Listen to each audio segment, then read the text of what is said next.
up, everybody? Dark Cosmic here, back with another astrology video. Today I would like to talk about having your Mars in the 5th house.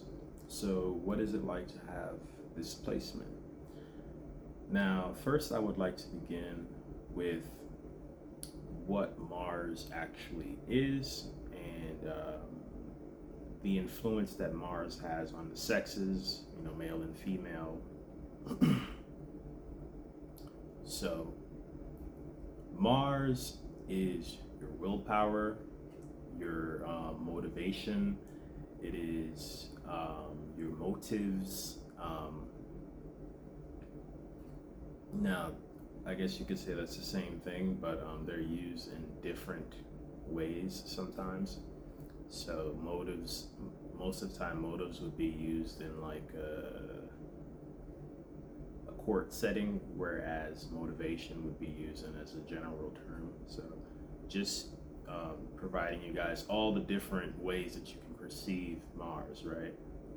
And funny how Mars starts with an M and then motivation, motives, etc. It has to do with passion. It has to do with aggression. It has to do with basically things that you do without thought, things that you may regret. This all comes from your Mars. All right. Mars in everybody's chart, Mars is connected to their sexuality as well. It is specifically in men, it is how they tend to express their sexuality.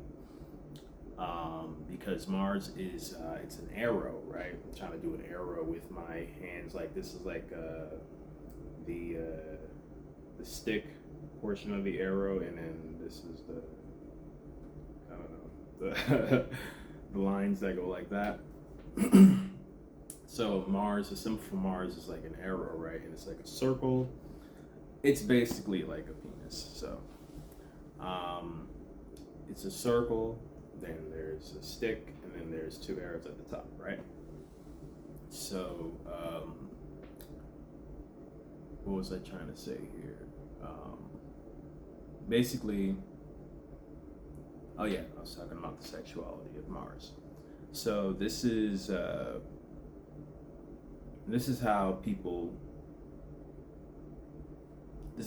go to what is that attracts them. This is how they pursue what attracts them, pursue what they're interested in, pursue what they're sexually interested in. That's why Mars is shaped in that way. That's why it's an arrow. You're pointing at something and you're pointing directly at it. That's the energy. So it is a energy that penetrates, right? No pun intended, right? No, all puns intended. Because it is all these things. When you take when you get your mind out of the gutter and you simply look at what it is, it's just energy. Mars is an energy that penetrates, and when you take your mind out of the gutter and you just think of sexuality, you'll see that everything is basically sex. Energy, everything is like a form of sex. It's just sex. Sex is like the most literal version of it, but everything is doing that. Everything is merging. Everything has a positive and negative type of charge, and everything has like a aspect of it that's receiving, and everything has an aspect that is giving. So everything is basically having sex all the time. So when I say stuff like that, and I'm sorry about this tangent, but sometimes I feel like I don't want to miss certain things that could assist you on your journey in learning these different things about your the planets in your chart and the positions in your chart, etc. So I think that's it for the sexual aspect of Mars. Okay, no, just kidding. So let's go to the men, right? This is how Mars is how men express themselves in their youth. All right. Overall, it's how they express themselves, their sexuality, but it is really how they express themselves in their youth. And nothing makes a man feel younger than when he's able to express himself like he used to when he was young, right? In a woman's chart, though, this is the man that she's attracted to initially without gaining any wisdom. Okay? So this is like the bad boy or the boyfriend that did not work out, but for some reason you were attracted to them. This is that. Because why is it like that? Because this is a very passionate energy.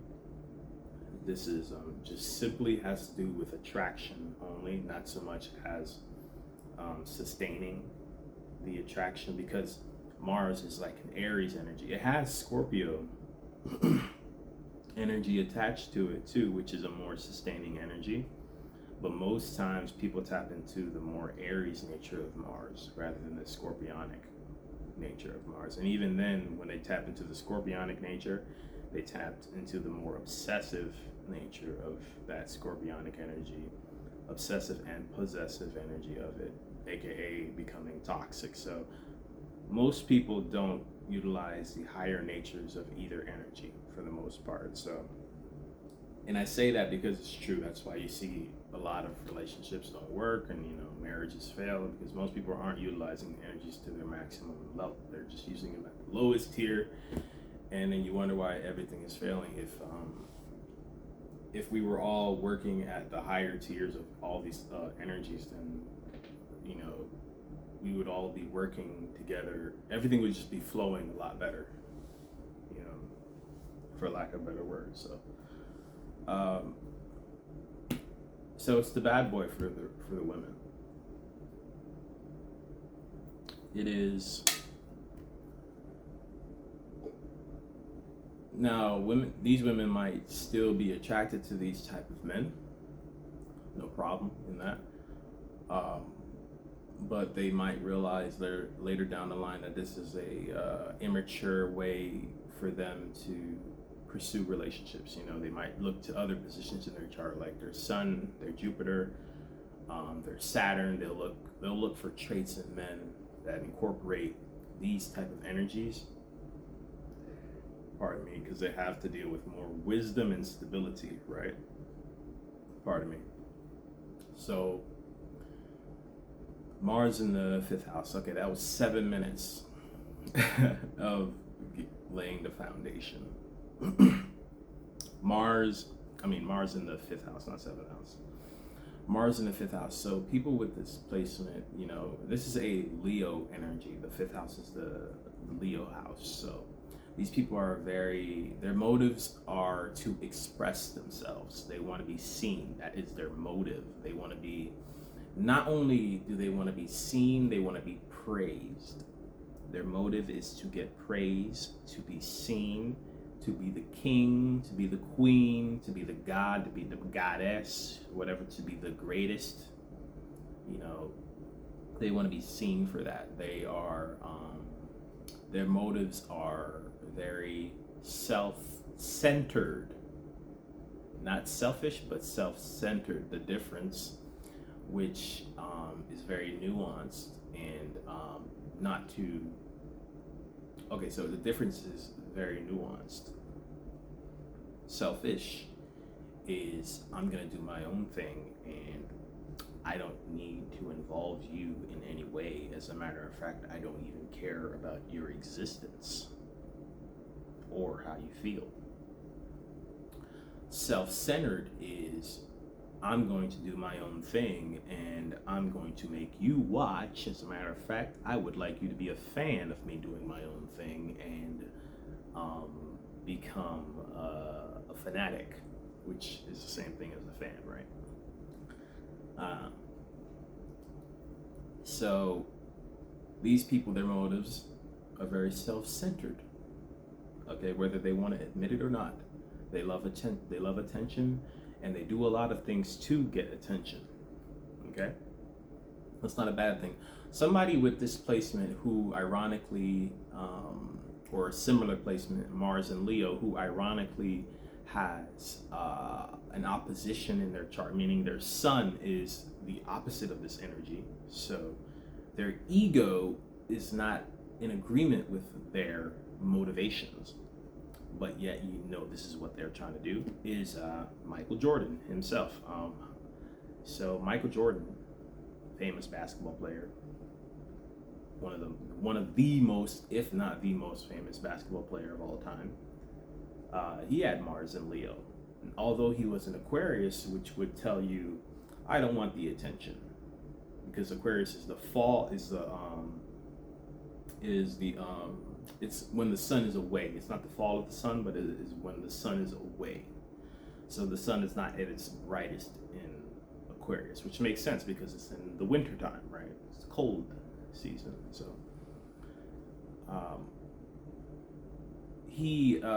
the way he expresses himself to the world and the way his light shines, his preference is to be detached and not to be about himself.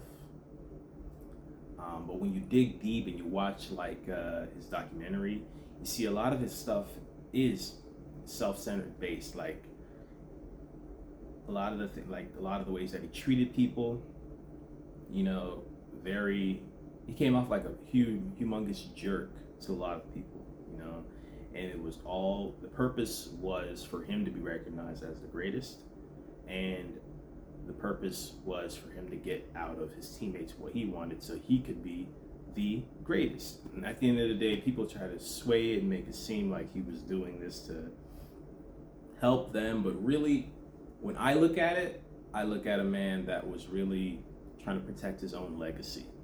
Now, how he went about it, you can say that whether you want to debate that was wrong or right, that's up to you. I'm not saying that, but I'm just saying the truth of the matter is him having Mars and Leo, he really did all that for himself, okay?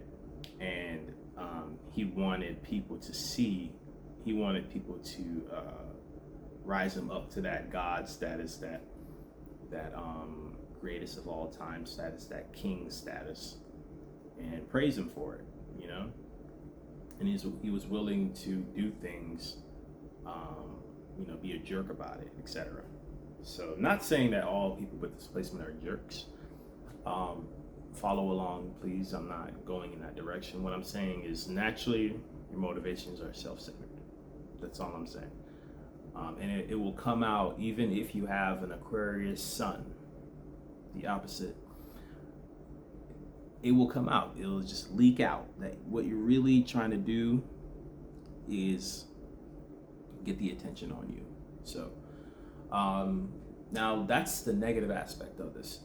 Another motivation for the displacement is to simply shine, just to be the light in the dark room. Not so much to be the light in the dark room and everybody has to be your fan, but just to be the light. They just enjoy being the light, the entertainment, the joy that's brought to you. So some of these people, their motivations might just be to bring you joy, because Leo is it's like a 5-year-old type of energy or a 6-year-old type of energy. It's like a childlike energy. Leo also is a sign that's really good with kids. Why am I saying Leo? Again, this is the 5th house. The 5th house is governed by Leo. So their motivations might be that too, might be to entertain. Might be, this all coincides with Michael Jordan as well, but, he did a lot of the stuff he did because he was trying to put on a show. So it's not always dark. I want to show you, as many sides as I can in this limited amount of time with these videos, because I don't want to make them very long. Could make them hours long, but I'm not going to do that. So if I miss certain things, it's not done on purpose. If I go too long, it's not on purpose. I simply I'm doing my best to cram all this information in one without, doing you guys a disservice, without telling you guys stuff that I think you need to hear. So, let's go to the men again. So men with displacement in their youth, they were very in their youth, and when I say youth, I mean like 21 and under, before a man really realizes their manhood, right? So 21 and under, they were very self-centered, very very show-off type energy, trying to wear jewelry, got the nicest clothes, very arrogant, loud. Ja Morant, basically. Looking, I know all the basketball references, but I know Ja Morant has to somehow be popular in some way for people to kind of get what I'm trying to say. He's a Leo, and he had a lot of issues with the NBA for pulling out his gun all the time on live. And to me, it's like he's a Leo, so it's kind of funny because it's kind of like soldier boy behavior. That's another Leo where it's just like you can just tell they're just trying to get attention. They don't even care if it's bad attention, bad press. Any press is good press, so these men with displacement, this is what they were kind of like in their youth. If it was not like this, then they were simply, in their youth, they were simply, the spotlight was on them a lot. Maybe their parents got them, into sports early. Their parents got them into, I don't know, maybe they were in a play. They were in acting early, some way, shape, or form in their youth, the spotlight was on them, right? I don't know, maybe they were comedians in their youth, whatever. As they get older, though, they may not continue that. They may begin to evolve more into their sun sign. I'm not saying that these men need to leave behind their Mars energy, because it's going to always be with them. I'm saying they're going to begin to pick it apart and be like, every time I tap into my Mars, eventually a man's gonna realize, they're gonna look at their Mars energy and they're gonna be like, every time I tap into this energy, it seems to be the more immature side of me. This is the more impatient side of me, the more angry side of me, the more just passionate side of me, the more emotional side of my nature. And they will begin to look at other placements, subconsciously look to other placements within themselves. If they, are wise enough, they'll do this. And they'll look to other placements within themselves that they can express their manhood, right? And a good place to look is your sun. Your sun might not be in the best position, but it is still more than likely, it'll be your way to express your manhood without being in a more reactive state. You'll be in a more acting state. So action-oriented state. So they look towards their sun, they look towards their Jupiter, and their Saturn. So these men, they in their youth, obviously they were self-centered, more entertaining, and as they got older, they tapped more into their sun. Now, if they continue the behaviors of the Mars, they might be seen today as immature men, especially if their Mars energy, they don't tap into the evolved essence of that Mars energy. They're just simply portraying the negative traits of that Mars energy. Then they will always be viewed to other people as immature, because in reality they never left their boyhood. They continue to prop up Mars rather than Sun, Saturn, and Jupiter in their chart. Tap into that, and then people respect you more. People will see you, doesn't mean discard Mars. You use Mars all the time when you're having sex. You use Mars all the time when you're just passionate about anything. I'm not saying remove all your passion, remove all your drive for sex. I'm not saying that. But it's a good idea to look to the other placements so you can gain wisdom from them, so you can learn how to express, because Mars is the soldier.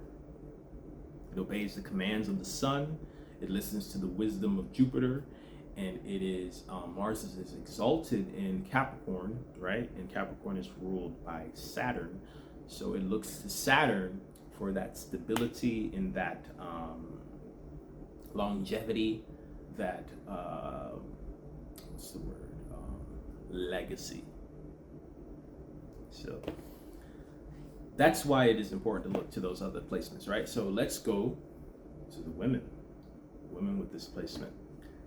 Everything that I just said, except for the aspect of men, of them being in their youth. This is not how women were in their youth. They were more like their Venus. But go watch my Venus videos to get more information on that. Women with this placement generally, again, like the men, their motives are very self-centered. Their motives are to entertain. Their motives are to bring joy, to be the light. When I say are, what I really mean is may. Their motives may be. It may be any one of these or a combination of them, or if it's none of them, then it's more an Aquarian type. 'Cause sometimes people will play out their opposites rather than what they really are, due to how they were raised. They're probably denied access to who they really were, so they tried to tap into the opposite energy. That's another topic, for another time. So these women were also attracted to, or still are attracted to, men that are associated with their Mars. It doesn't have to be the sign, okay?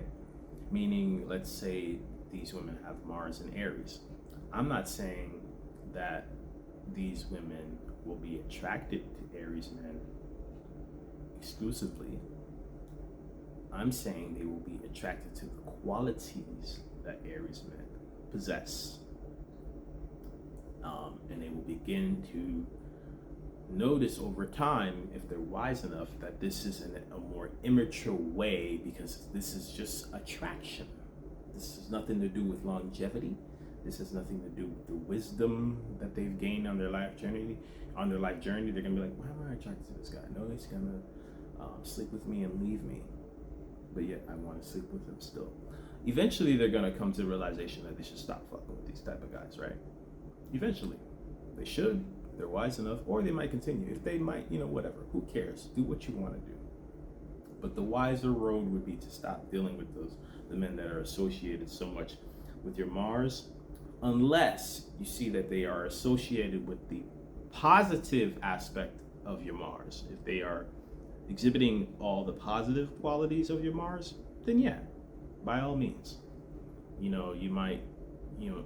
might find success in that arena, but it's highly likely that you're not gonna find that. It's highly likely, because Mars is kind of like it's a planet that gives you issues naturally, because it's a combative planet. So naturally, it's not going to bring you gifts of enjoyment. Naturally, it's going to bring frustration, friction, and all kind of battles. It's gonna give you that. So when you're dealing with this planet, don't always expect great gifts and pleasure and all this. That's Venus, okay? So this planet might give you a little trouble when you're looking for that perfect, like, I still want to go after the bad boy, but I'm gonna find that bad boy or that bad guy, that I'm attracted to, and I'm gonna, make him into what I want, I feel like that's what women, if they're going after, that's what they're really trying to do. Because 9 times out of 10, these men they're not gonna change their ways. They're gonna exhibit the negative aspects of that Mars. So, because it's for the sake of attraction. It's just for the sake of attraction. Now look to your Sun, your Saturn, and your Jupiter, especially your Jupiter, the house placement of your Jupiter. That'll help you more on figuring out what kind of man is best suited for you. All right. I hope you guys enjoyed this video. One love.